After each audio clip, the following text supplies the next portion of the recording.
Hello guys, नमस्कार। स्वागत है आप सबका मेरे एक नए ब्लॉग में। तो आप सब कैसे हैं? आई होप कि आप सब बहुत अच्छे होंगे और मैं भी बहुत अच्छी हूँ। सो गाइस, मैंने काफ़ी दिनों से कोई भी ब्लॉग अपलोड नहीं किया था। मेरा काफ़ी दिनों से सिर्फ शॉर्ट्स वीडियो ही अपलोड हो रहे थे। तो मैंने सोचा कि क्यों ना मैं आज एक ब्लॉग अपलोड करूँ। तो इसमें मैं जितना भी इवनिंग में काम करती हूँ सब कुछ मैंने इसमें अपडेट किया है। इवनिंग में मेरे जितने काम होते हैं मैं सब इसमें डाली हूँ। तो गाइस, इवनिंग में जो है कि मुझे खाना बहुत जल्दी बनाना पड़ता है क्योंकि मेरे पति का नाइट ड्यूटी चल रहा है। तो मैं यहाँ पे सबसे पहले सब्ज़ी कट करने के लिए लेके बैठ चुकी थी। तो मैं यहाँ पे भिंडी कट कर रही थी, फिर मेरे पतिदेव उठ के चले आते हैं, फिर हम दोनों लोग कुछ टाइम बातें करते हैं। बातें करते करते मेरी सब्ज़ी कट हो जाती है। फिर उसके बाद मैं भिंडी को छौंकने के लिए चली आती हूँ। तो यहाँ पर मैं गैस को ऑन करके कढ़ाई चढ़ाती थी, फिर उसमें ऑयल डाल करके थोड़ा सा जीरा और मिर्च से तड़के लगा करके भिंडी को छौंक दूंगी। फिर उसके बाद मुझे अभी बहुत सारे काम करने हैं। मुझे आटा गूंद के रखना है। मैंने चावल दाल पहले ही बना के रख लिया था। तो यहाँ पे मैं सब्जी और रोटी दोनों एक ही साथ बना लेती हूँ, इसलिए प्रॉब्लम नहीं होता है। तो मैं यहाँ पे सब्जी को छौंक करके दूसरे साइड कर देती हूँ। फिर उसके बाद मैं एक तरफ रोटी भी बना लेती हूँ। तो यहाँ पे काम मेरा जल्दी हो जाता है। फिर उसके बाद मुझे कपड़े धुलने हैं अभी, और बर्तन भी साफ़ करना है। फिर उसके बाद मुझे पूजा भी करना है, फिर बच्चे को पढ़ाना भी है। बहुत सारे काम ऐसे हैं जो शाम को मुझे करना पड़ता है। मैं मैक्सिमम काम सोचती हूँ कि मेरा शाम को ही ख़त्म हो जाए, सुबह के लिए बहुत कम काम छोड़ती हूँ। सुबह के टाइम का जो होता है कि बहुत सारे काम ऑलरेडी रहते हैं, बच्चे को नहलाना धुलाना खिलाना पिलाना, फिर उनके लिए लंच रेडी करना, बहुत सारे काम रहते हैं। इसलिए इवनिंग में जितना हो सके उतना काम मैं अभी ख़त्म कर लेती हूँ।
गैस, मेरी सब्ज़ी जो है वो पक चुकी थी, मैंने उसे साइड में रख दिया। अब मुझे रोटी बनाना था, तो मैं यहाँ पे सब्ज़ी को साइड में रख करके रोटी बनाने लगती हूँ।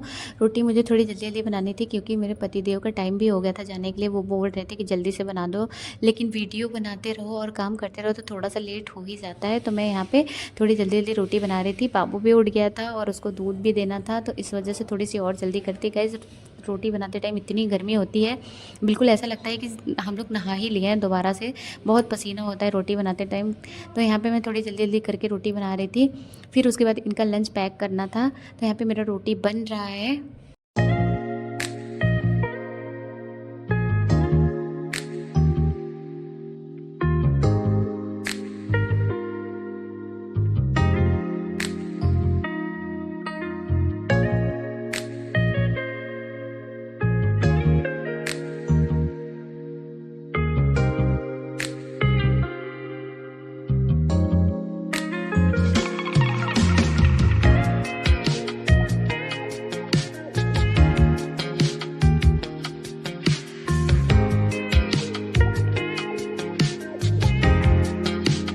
फाइनली गाइस मेरा रोटी बन चुका है। अब बारी आ गई है मुझे क्लीनिंग करने की, तो मैं यहाँ पे क्लीनिंग करने लगती हूँ।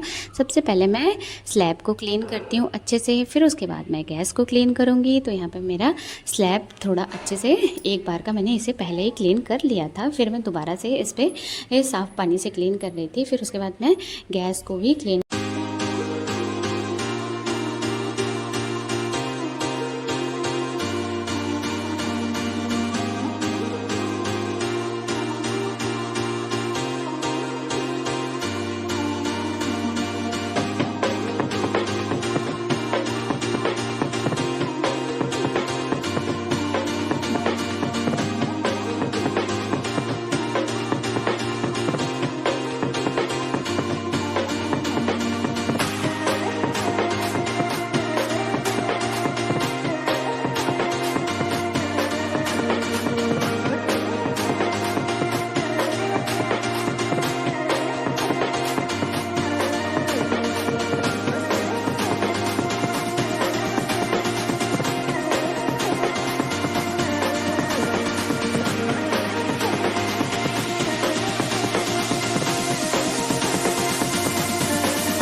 फाइनली गाइस मेरा किचन क्लीन हो चुका है अच्छे से, बिल्कुल देख लीजिए बहुत ही अच्छे तरीके से मैंने किचन क्लीन कर दिया है।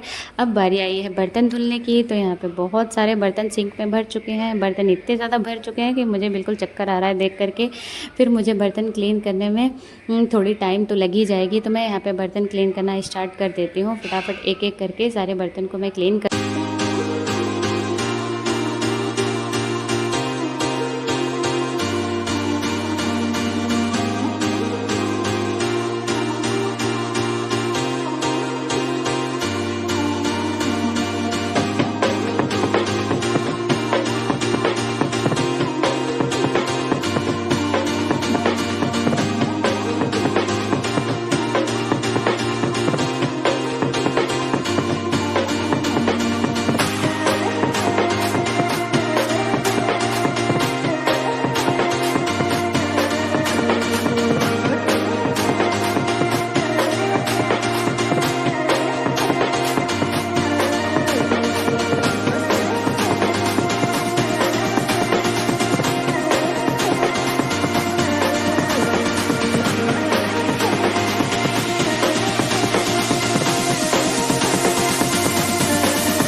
गाइस अब बारी आ चुकी है कपड़े धुलने की। तो मैं यहाँ पे वॉशिंग मशीन में पानी पाइप से डाल रही हूँ, क्योंकि मेरा सेमी ऑटोमेटिक मशीन है तो उसमें पानी पाइप से डालना पड़ता है, या तो फिर नल से कनेक्ट करवा दो। तो अभी ये नल से कनेक्ट नहीं हो पाए, क्योंकि मैंने मशीन जहाँ पे रखा है वहाँ पे नल नहीं है, इसलिए नल से कनेक्ट नहीं है। तो मैं यहाँ पे पानी डालने के बाद फिर उसमें सर्फ डालती हूँ। कपड़े मेरे थोड़े ज़्यादा ही हो चुके थे, क्योंकि 2 दिन के कपड़े थे। इसके पहले फास्ट था 30 का, तो उस टाइम भी मैंने कपड़े नहीं धुले थे, तो उस टाइम के रखे हैं पतिदेव के और मेरे बच्चे के। मेरे भी 1-2 कपड़े थे, तो कपड़े थोड़े ज़्यादा ही हो चुके थे। तो एक एक करके मैं सारे कपड़े सीधे करके मशीन में डाल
फाइनली गैस मेरा सारा काम खत्म हो चुका है। अब बारी आई है पूजा करने की। तो मैं हाथ मुँह धुल करके अच्छे से आ गई थी यहाँ पे पूजा करने के लिए। सबसे पहले मैं मंदिर में पूजा करती हूँ, फिर उसके बाद मैंने तुलसी जी का पेड़ लगाया हुआ है, मैं वहाँ पे पूजा करती हूँ। तो मेरा मंदिर में दिया लग चुका है, फिर मैं धूप दिखाती हूँ, फिर मैं तुलसी जी के पास चली जाती हूँ दिया दिखाने। अभी मेरा रूम भी थोड़ा बिखरा पड़ा है तो रूम को भी समेटना है। तो मैं यहाँ से पूजा करने के बाद सीधा रूम में जाती हूँ। मैंने रूम का एसी पहले से ही चला दिया था क्योंकि गर्मी बहुत ज़्यादा है, स्पेशली काम करने के बाद तो और भी ज़्यादा गर्मी लगती है। तो मैं यहाँ पे दिया लगाती हूँ, दिया लगाने के बाद फिर मैं रूम समेटने जाती हूँ। फिर थोड़े टाइम बैठ करके चैन से सुकून की सांस लेती हूँ। फिर उसके बाद मैं बाबू को बुलाती हूँ पढ़ाने के लिए। सो गाइस आप सबको मेरा ये ब्लॉग कैसा लगा कमेंट में ज़रूर बताएं। फिर मिलते हैं गाइस एक नेक्स्ट ब्लॉग में एक नए वीडियो के साथ।